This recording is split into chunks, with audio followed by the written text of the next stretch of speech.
Olá, graça e paz, boa noite a todos. Chegamos ao final deste grande propósito em orações falando sobre o pai da mentira. Mas antes gostaria de dar boas-vindas aos irmãos e irmãs que estarão acessando posteriormente a este grande propósito em orações. Bom dia, boa tarde ou boa noite. Não sei exatamente o horário do clique, mas eu creio poderosamente que há de edificar a sua vida, que há de restaurar a sua fé, a sua confiança naquele que é fiel para cumprir aquilo que prometeu. A Bíblia diz que Satanás é o pai da mentira.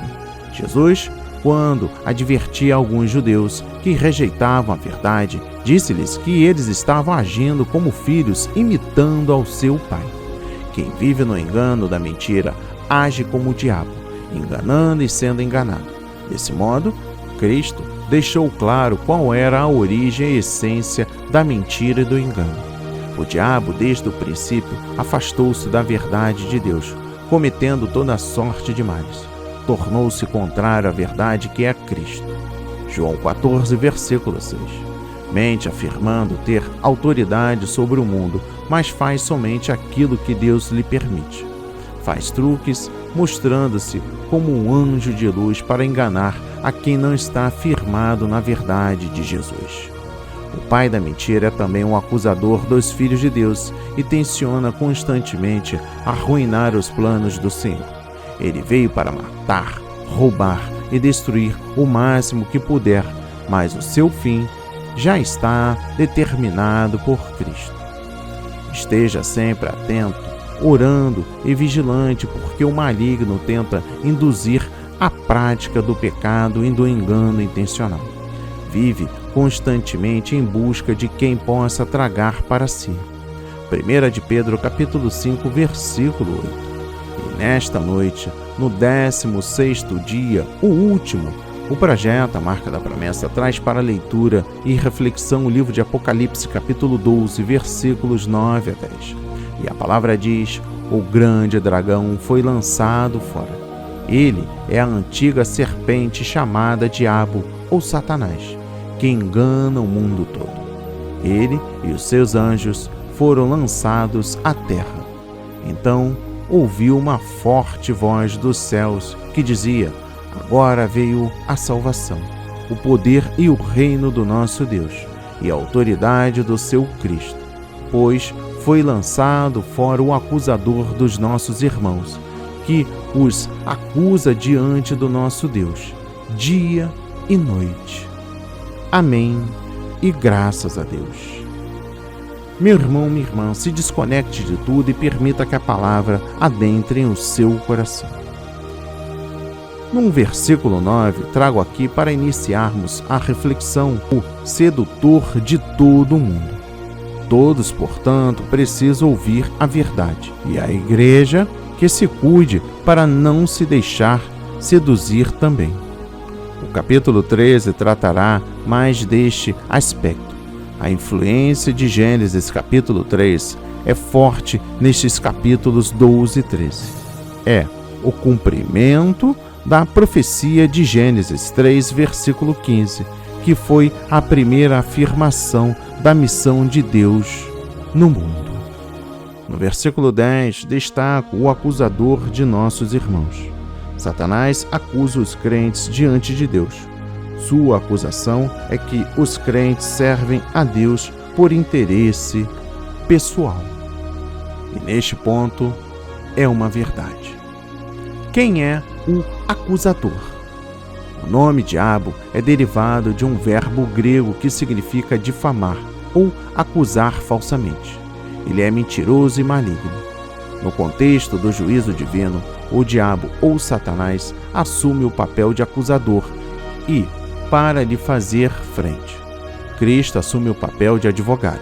Por meio do sacrifício oferecido na cruz, Jesus apresenta seus méritos em favor de pecadores que o aceitam como Salvador e defensor.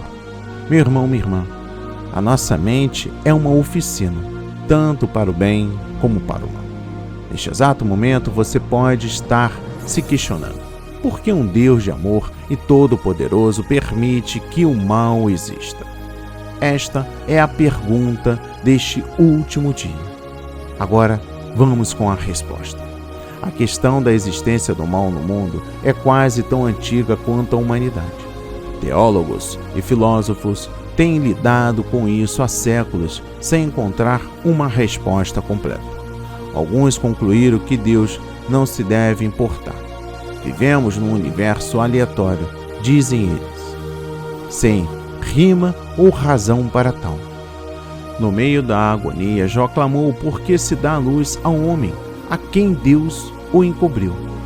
Não estive descansado, mas veio sobre mim a perturbação.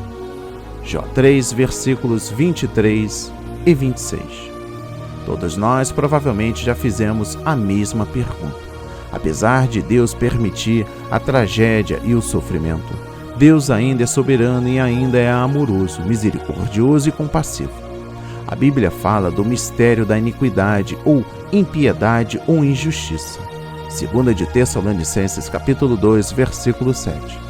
E é isso que o mal é, um mistério cheio de sofrimento e turbulência. Estas coisas não são uma mera ilusão, nem podemos bani-las com pensamentos positivos ou com otimismo, dizendo a nós mesmos que tudo ficará bem.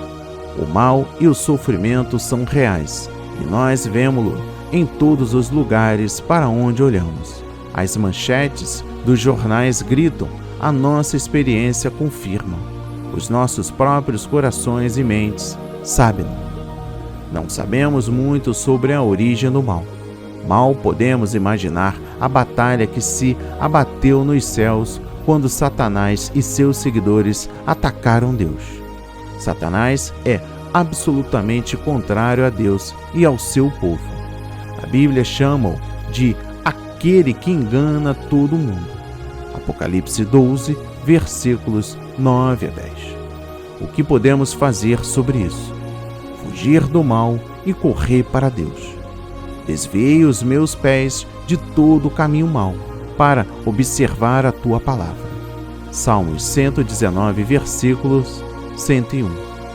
Satanás não é competidor para o Todo-Poderoso. O mal é real, mas muito mais é o poder e o amor de Deus. Entrando no detalhe no versículo-chave desta noite, no próprio livro de Apocalipse, capítulo 12, versículos 9 e 10, diz: E foi expulso o grande dragão, a antiga serpente que se chama Diabo e Satanás. Aquele que engana toda a terra habitada foi lançado à terra, e seus anjos foram lançados com ele. Então ouviu uma grande voz no céu dizendo: Agora veio a salvação, o poder, o reino do nosso Deus e a autoridade do seu Cristo. Pois foi expulso o acusador de nossos irmãos, o que acusa dia e noite diante do nosso Deus. Devemos prestar atenção, olha só, preste atenção. Devemos prestar atenção a esta palavra, pois, no versículo 10, o reino de Deus pode vir, pois Satanás foi expulso. Satanás perdeu seu lugar e não pode mais permanecer ali. Naquele tempo houve uma grande voz no céu dizendo: Agora veio a salvação, o poder, o reino do nosso Deus e a autoridade no seu Cristo. Sempre que Satanás sai de um lugar, é porque o reino de Deus está ali. Onde quer que o reino de Deus esteja, Satanás não pode estar. Isso mostra claramente que, nas Escrituras, o significado principal, essencial do reino de Deus diz respeito ao lidar com Satanás. O Senhor quer que oremos: Pai nosso que estais no céu, santificado seja o teu nome. Venha o teu reino, seja feita a tua vontade na terra, como é feita no céu. Mateus 6, versículos 9 a 10. Se a vinda do reino de Deus fosse automática, o Senhor jamais teria nos ensinado a orar dessa maneira. Todavia, uma vez que o Senhor nos pediu para orar dessa maneira, Ele simplesmente nos mostrou que essa é a obra da igreja. Sim, a igreja deve pregar o Evangelho. Porém, muito mais, a igreja deve orar para introduzir o reino de Deus. Algumas pessoas pensam que quer oremos, quer não, o reino de Deus virá automaticamente. Mas se conhecemos Deus, jamais diremos isso. O princípio da obra de Deus é esperar que seu povo se mova. Então, ele se moverá. Salmos 110, versículo 3 diz: Teu povo se apresentará de livre vontade no dia das tuas batalhas. O dia da sua batalha ainda virá. Num sentido, ainda não chegou. Mas num sentido espiritual, agora estamos no dia da batalha de Cristo. Desde que estejamos nas igrejas locais, estamos no dia da sua batalha. Esse é o dia em que todo o seu povo será ofertas voluntárias. Todos nós temos de nos apresentar como ofertas voluntárias. As vidas jovens que se oferecem desta maneira são muitíssimo preciosas. Vocês são uma oferta voluntária? Levam isso a sério? E eu encerro esse 16º dia com o seguinte pensamento: vozes nas nossas cabeças. Sim, vozes de fracasso no nosso mundo. Vozes de não bom ou de não boa o suficiente nas nossas cabeças. Qual é esse fiscal de moralidade que faz uma declaração cada vez que tropeçamos? Será que ele se cala em algum momento? Não, porque Satanás nunca cala a boca. Como já mencionado no tema desta noite, porque o acusador foi lançado na terra, o que acusou nossos irmãos e irmãs diante de Deus dia e noite. Satanás não para, não se cansa. O acusador se dedica em tempo integral a acusar, mas ele não terá a última palavra. Jesus agiu em nosso favor. Ele se dobrou, até bem baixo, o suficiente para cuspirem nele, pregassem pregos nele e o ferissem com a lança.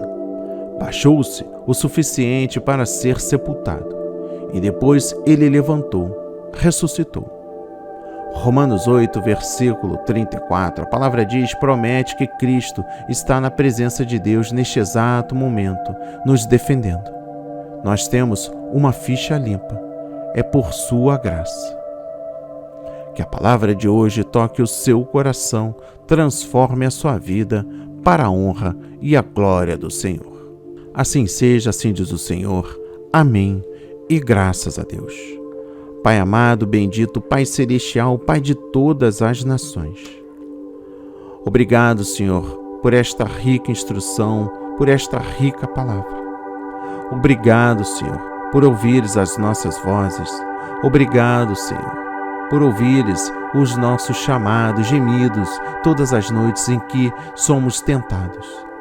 Obrigado por nos dar o conforto celestial. Obrigado por estar presentes em nossas vidas. Obrigado pela justificação de nossos pecados. Obrigado por nos transformar ou estar em processo de transformação de um novo caráter, de uma nova vida.